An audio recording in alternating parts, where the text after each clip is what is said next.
इन्होंने ये बोला कि कोर्ट ना करे तो कौन करेगा? जैसे मेवात में हो गया था, समझो सुनो सोचो समझो, कहना क्या चाहते हैं, कोर्ट बीच में ना आए, हम खुद फैसला कर लेंगे, ये वो कहना चाहते हैं। तलवार के जब पे, जैसे तलवार के जब पे जो सलवार पहनी ना, उसी तर्ज पे कोर्ट जो है, जिनको जिस चीज में नहीं पढ़ना चाहिए था उस चीज में आ रहा है और कोर्ट इस तरह से फैसले कर रहा है। ये तो लोगों को आपसी होना चाहिए कि भाई अगर भेदभाव, मतलब आपसी भेदभाव को मिटाकर इस चीज के फैसले करने चाहिए।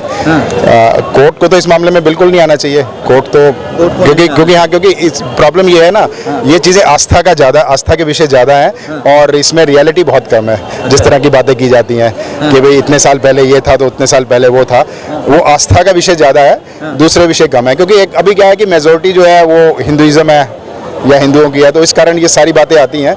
अदरवाइज अगर आप 15th सेंचुरी 14th सेंचुरी में देख लीजिए तो कौन से लोग क्या धर्म मानते थे, ये तो अच्छे इतिहासकार ही बता सकते हैं ना। ये थोड़ी कि आज की जो हमारी परसेप्शन है वो शायद 15 माना जाता उस समय। सर लोग अपनी जाति को ज्यादा बड़ा मानते थे। जाति को ज्यादा, हाँ, धर्म उसमें इतना इम्पोर्टेंस नहीं थी जितने गुरु लोग थे या मतलब ऐसे लोग थे जैसे कबीर दास थे, जैसे रविदास थे। इन लोगों की इम्पोर्टेंस ज्यादा थी, जैसे गुरु नानक देव जी थे, तो इन लोगों की इम्पोर्टेंस ज्यादा थी। लेकिन आज की तारीख में ऐसा है कि वो जो धर्म जैसे हिंदुइज्म हो गया, कि जो लोग मुस्लिम में कन्वर्ट नहीं हुए या दूसरे धर्म के नहीं है भारत में, वो सब हिंदू हैं। तो उनको ऑर्गेनाइज करके, जैसे 1875 में हमें कंसेंसस से ये पता लगा था कि भाई देश में अभी भी जो है हिंदू मतलब वो लोग जो दूसरे धर्मों में कन्वर्ट नहीं हुए, उनकी तादाद ज्यादा है, तो उन सबको हिंदू माना गया है। अच्छा, जैसे जिस तरह से देखा जाए, हिंदू का असली मतलब तो ये होता है हिंदुस्तान के। आप कह रहे हो कोर्ट को इन चीजों में नहीं पढ़ना चाहिए, ठीक है, तो ओवैसी का एक ट्वीट आ जाता है, मौलाना मदनी का एक ट्वीट आ जाता है, वो कहते हैं कि अयोध्या राम मंदिर पर सवाल उठा देते हैं। वो सर वो उन्होंने तो पॉलिटिक्स करनी है ना अपनी।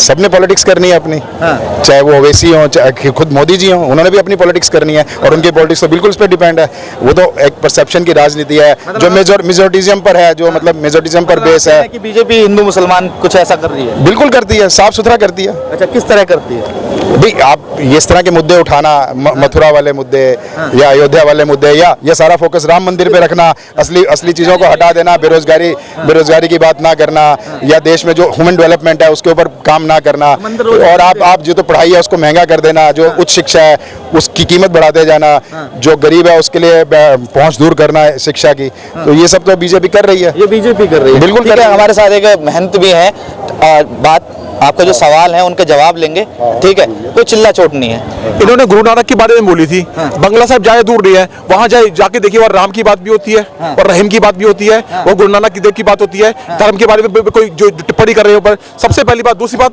इन्होंने ये बोला कि कोर्ट ना करे तो कौन करेगा? जैसे मेवात में हो गया था, अभी झांके निकालने गए थे मेवात में, विशेष धर्म के लोगों ने क्या किया, हत्याएं कर दी, लोगों को मारा, महिलाओं को बलात्कार करने के लिए। ऐसे चाहते हो क्या?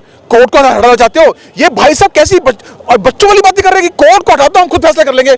समझो सुनो सोचो समझो, कहना क्या चाहते हैं, कोर्ट बीच में ना आए, हम खुद फैसला कर लेंगे, ये वो कहना चाहते हैं। तलवार के जब पे, जैसे तलवार के जब पे जो सलवार पहनी ना, उसी तर्ज पे ये मामला अगर सुलझने वाला होता तो 500 साल से क्यों नहीं सोच पाया? नहीं सोच पाया ना, कोर्ट में सुलझेगा।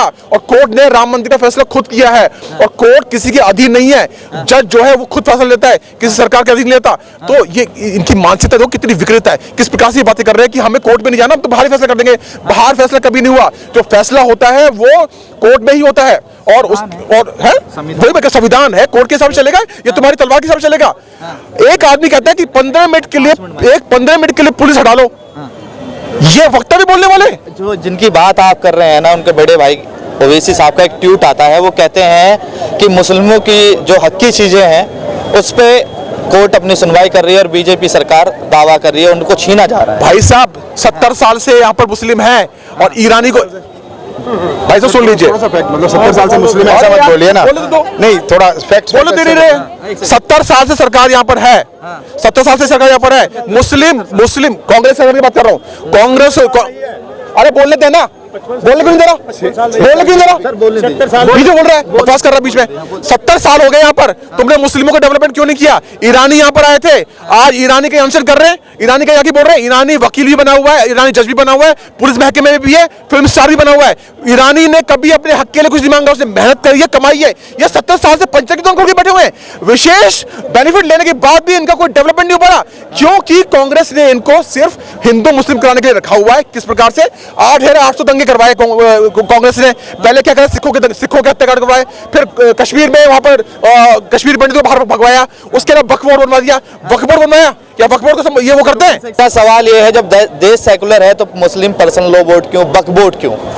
सर ये जो अच्छा 1947 से पहले तो हिंदुओं के लिए ऐसा कोई लॉ भी नहीं था, तलाक नहीं ले सकते थे, सब कुछ जबकि 1935 में ये जो पर्सनल लॉ बोर्ड की स्थापना हुई है ना, तो ये तो हमारे देश में एक जैसा कानून नहीं है। मुस्लिम के लिए अलग कानून है और हिंदुओं के लिए अलग कानून है। मैं वही तो पूछना चाहता हूँ, जब देश सेकुलर है सब तो मुस्लिम पर्सनल लॉ वो क्यों, वक्फ बोर्ड क्यों?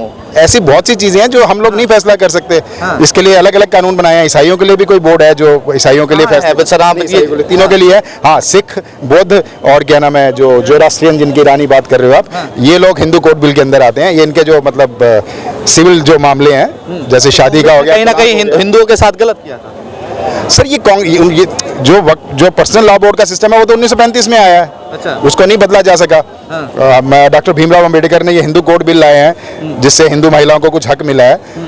तो आप उसके मुताबिक बात कीजिए ना। ये तो इशू नहीं है। इशू तो सर ये है कि मथुरा में जो हो रहा है, ठीक है, इसमें मुद्दा है। मतलब क्या मैं आपसे कह रहा हूँ, अगर देश सेकुलर है तो पर्सनल लॉ बोर्ड मुस्लिम के ऊपर लागू होता है ना। वो उनके अधिकार हैं, उनके मतलब उनका जो सिविल राइट्स है उसके अकॉर्डिंग चलना है ना। अच्छा, उनके अकॉर्डिंग चलना है, तो संविधान कहाँ जाएगा? सर पर्सनल लॉ बोर्ड मतलब संविधान को क्रॉस कर रहा है पर्सनल लॉ बोर्ड। जाओ ना, मतलब ये तो देश संविधान से चल रहा है ना, देश संविधान से चल रहा है। संविधान में पर्सनल लॉ बोर्ड का प्रोविजन है ना, जैसे हिंदू कोड बिल का है वैसे पर्सनल लॉ बोर्ड है। अच्छा, जैसे हिंदू कोड बिल है जिसके अंदर क्या नाम है सक्सेशन एक्ट है, हिंदू सक्सेशन एक्ट है, हिंदू मैरिज एक्ट है, बहुत सारे एक्ट हैं जो हिंदू धर्म से रिलेटेड है, जिनके अगेंस्ट हम सिविल फैसलों का निपटारा करते हैं। वैसे ही जो मुस्लिम के सिविल फैसलों का निपटारा किया जाता है वो पर्सनल लॉ बोर्ड के अकॉर्डिंग किया जाता है।